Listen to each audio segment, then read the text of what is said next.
आमदार नितेश राणे आणि राजा भैया यांच्या नेतृत्वाखाली सोलापूरमध्ये जन आक्रोश मोर्चाचे आयोजन केले होते।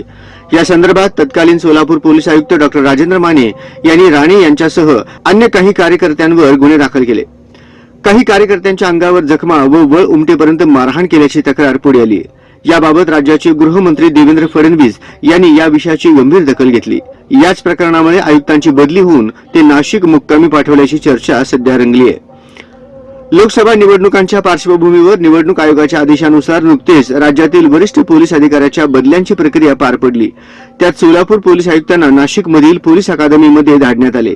डॉक्टर माने यांना साइड ब्रांच देण्यामागे आमदार राणेवरील कारवाई असल्याची चर्चा सध्या सुरू आहे।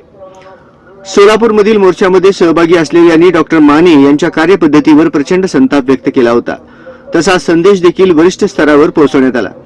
डॉक्टर माने यांची उचलबांगडी करीत त्यांच्या जागी जळगावचे पोलीस अधीक्षक एम राजकुमार हे पदोन्नतीने बदलून आले आहेत।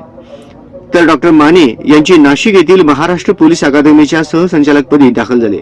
सोलापुरात हिंदू जन आक्रोश मोर्चाच्या सभेत प्रक्षोभक भाषण केल्याप्रकरणी आमदार नितेश राणे व तेलंगणाचे आमदार टी राजा सिंह ठाकूर यांच्यासह 8 ते 10 जणांविरुद्ध जेलरोड पोलीस ठाण्यात गुन्हा दाखल झाला होता।